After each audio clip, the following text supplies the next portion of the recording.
Sejumlah pimpinan Universitas Maliku Saleh melakukan perjalanan ke sejumlah perguruan tinggi di Papua dan Papua Barat, yang diberi tajuk Muhibah Nusantara sejak Rabu, 16 Desember 2020.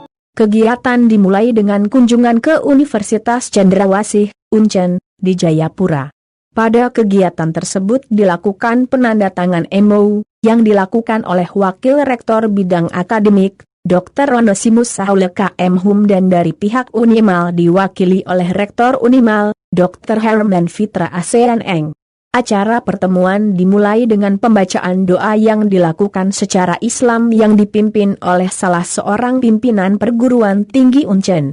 Acara kemudian dilanjutkan dengan penandatangan MOU dan foto bersama dengan seluruh pimpinan Unimal dan Uncen, di antaranya hadir pembantu Rektor Bidang Kemahasiswaan Dr. Baidawi, pembantu Rektor Bidang Kerjasama Dr. Azhari, dan Kepala UPT Kehumasan dan Hubungan Eksternal, Tengku Kemal Fasya. Dalam sambutannya, Herman Fitra menyatakan penandatangan kerjasama ini sebenarnya penguatan hubungan emosional dengan Rektor Uncen Dr. Insinyur Apollo Savando STMT yang telah berlangsung lama. Rektor Uncen ini sebelumnya merupakan dekan Fakultas Teknik dan telah bersama-sama dengan Rektor Unimal dalam perkumpulan dekan teknik PTN di Indonesia.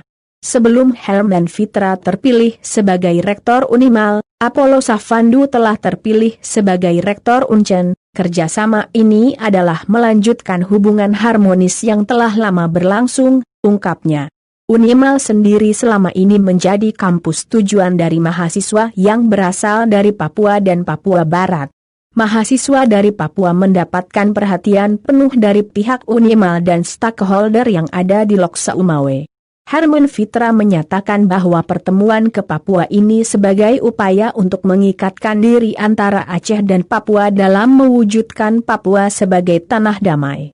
Pertemuan ini juga sebagai upaya untuk mengkaji implementasi Otsus Aceh agar bisa memperkuat perdamaian dan kesejahteraan bagi seluruh masyarakat.